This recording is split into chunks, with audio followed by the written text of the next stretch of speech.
Imagine yourself getting stuck inside a time loop, where you get killed every day over and over again, in the same way, every time. Today's story is about a man named Roy Pulver, who is a retired Delta Force operator, and he dies every day in the same manner while being hunted by a group of freaks. To know the full story, tag along with us for the rest of the video. Roy Pulver is a former Black Ops guy in his 50s who lives in Atlanta after completing his missions overseas. He wakes up one morning to the sound of a scream by his date from last night and sees a machete-wielding man trying to cut him into pieces. He fights that man and disarms him with ease, and it seems like it's the 150th time the same incident is happening to him. After Roy finishes him, a helicopter armed with a heavy machine gun arrives outside his apartment and starts raining bullets at the apartment. Roy throws a knife at the machine gunner and kills him, but the machine gun keeps firing automatically. While bullets were raining at his apartment, he sits beside his couch and contemplates the past. Roy was married to an English woman named Gemma before they separated, and he was happy with her. Soon Roy jumps from his 4th-floor apartment down the street before his apartment explodes due to the crash of the helicopter in his apartment. Just falling before the street, he narrowly escapes an 18-tired large truck by falling on it. Roy explains that he already fell on the road 22 times consecutively and was run through by the truck every time. That's why he knows he can survive being run through by the truck by jumping over it. He then hijacks a sports car from the street and drives away from the area. As soon as he starts driving, he gets pursued by a couple of women, an assassin and her chauffeur. The woman shoots at him to kill him, and Roy explains that they have been trying to kill him numerous times. Roy then crashes into a bus and dies. This happens every day over and over again. Roy doesn't even know why they all want to kill him, or what he has done to them to deserve such action. Sometimes he manages to kill them back too, but it doesn't matter, because in the end, an Asian woman named Guanyin chops his head off. So, in one of the loops,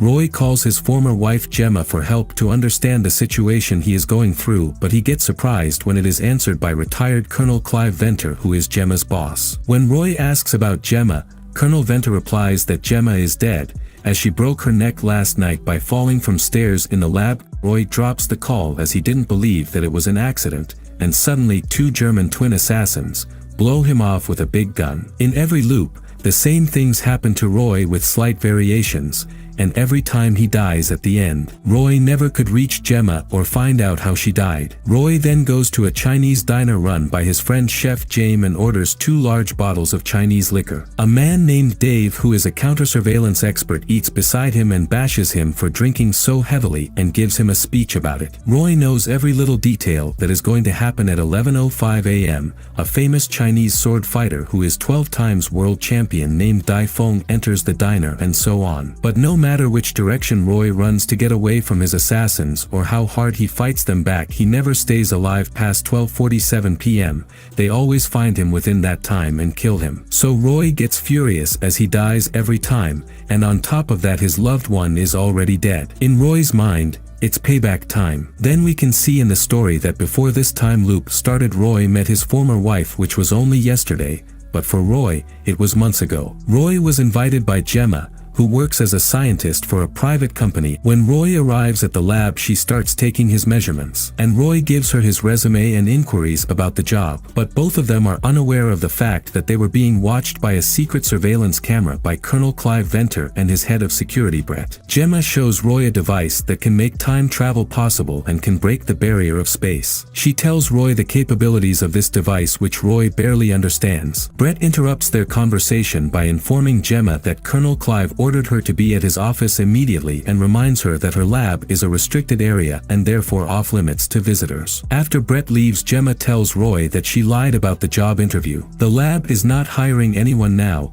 rather she needs Roy to help her badly. Roy instantly replies, "When will he start?" They also had a brief argument about their son Joe, who is unaware of the fact that Roy is his father but knows him as his mom's friend and adores and idolizes him anyway. Roy wants Gemma to tell Joe who his father is, but Gemma wants to hide the truth from their son. As they parted their separate ways and moved on a long time ago, Gemma starts acting weirdly and frantically starts cutting Roy's hair, and he starts bleeding because of the scissor cut. She starts panicking and corners him and starts scolding him. When Roy manages to calm her down a bit, she tells him that she wants him to be just like the man with whom she fell in love before, the man who gave her a son. Then she whispers the word Osiris in his ears and requests him to check the birthday present she sent him a few days ago before leaving. Roy is escorted out by the security and Gemma is taken in front of the Colonel by Brett. The Colonel calmly starts subtly interrogating her, and though Gemma at first starts lying, she soon gets caught and confronted. When he's done with her,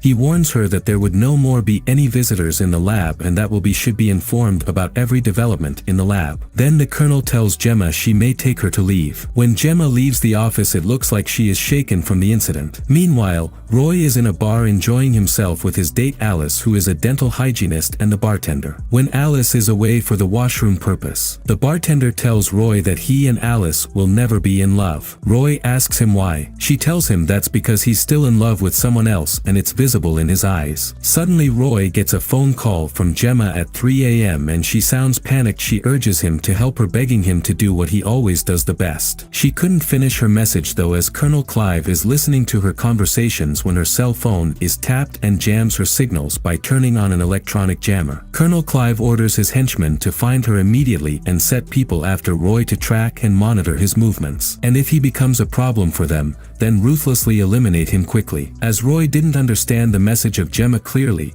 he ignored the call and takes Alice to his apartment for that night.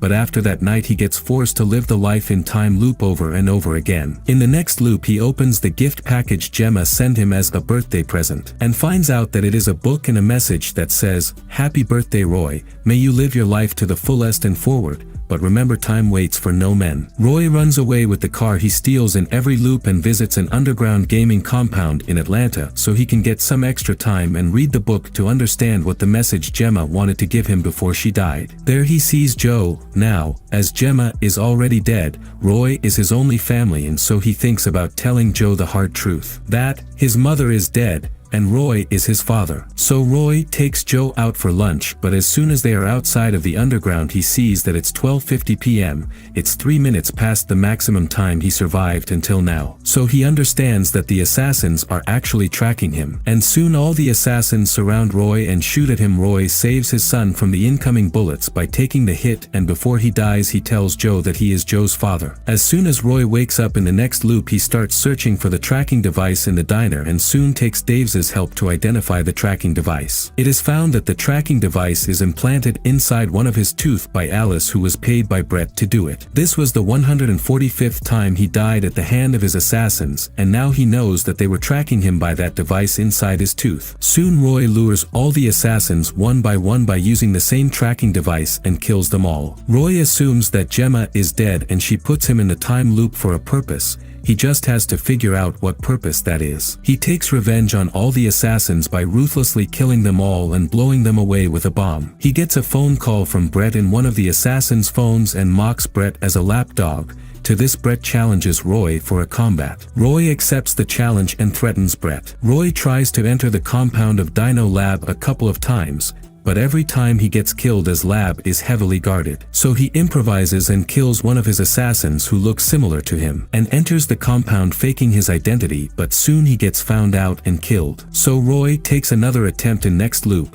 This time he stealthily kills all the security guards on his way to the penthouse in the lab. But as he reaches the penthouse he meets Guan Yin and they fight many times in different loops, but no matter how much firepower Roy spends on her, she always defeats him with her unbelievable skill with the sword. In one of the loops, he meets Colonel Clive for the first time and he congratulates him for his outstanding performance in combat. The Colonel admires Roy and compliments him on his efforts, and then he starts explaining to him that the Colonel's lab developed an Osiris spindle, named a time machine, which Colonel Clive intends to use to rewrite history to make himself the most powerful man on the planet. Then he beheads Roy before Roy dies. Roy realizes that Gemma put him inside the time loop using the Osiris spindle device, and the Colonel is responsible for her death. So he vows to mess him up the next time. And also the Colonel has no idea that the spindle is working. Roy gets thrilled knowing that Gemma had faith in him, that she thought he was the only one who could stop the Colonel. So Roy approaches Dai Feng in the diner in the next time loop and asks her to teach him sword fighting. Roy spends the next few months learning sword fighting in every loop and becomes a master at sword fighting in couple of months. The next time Roy meets Guan Yin he taunts and mocks and plays with her,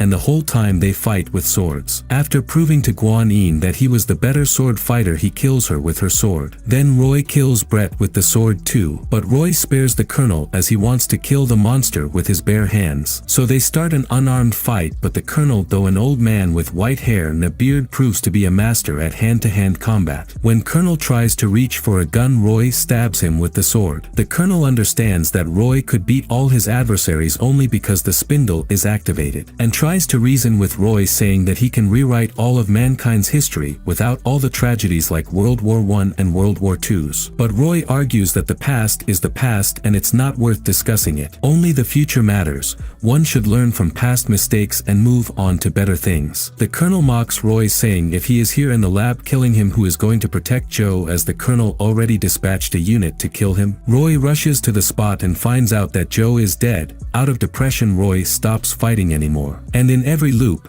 his assassin just kills him in his bed. But soon he shrugs his depression off and decides that he'll spend the rest of the time he has with his son getting to know him more. They play video games all day and walk in the park. Roy spends quality time with his son in every loop, and every time the loop ends with the world being destroyed. In one of the loops, Joe tells him that he talked with his mom that day in the morning. Roy gets surprised as he thought she was dead a long time before that, but now she knows she was alive even after the loop started. So he promises his son that he is going to come back to save Joe and his mom. Roy figures out that Gemma was alive 14 minutes from the moment he wakes up, so he jumps into the helicopter outside his apartment and kicks out the gunner. Then she commands the pilot to take him to Dino Lab immediately. After reaching the lab, Roy kills all his assassins with a heavy machine gun. Then he defeats all the guards of the lab and reaches Gemma in time to save her. Roy kills the colonel and his henchmen instantly. Gemma gets surprised by the fact that Roy came to save her, and he succeeded in defeating all the obstacles in his path. Roy tells Gemma a lot of things about Joe that he learned by spending time with him in all those time loops. It looks like Joe shared many secrets of his life with Roy,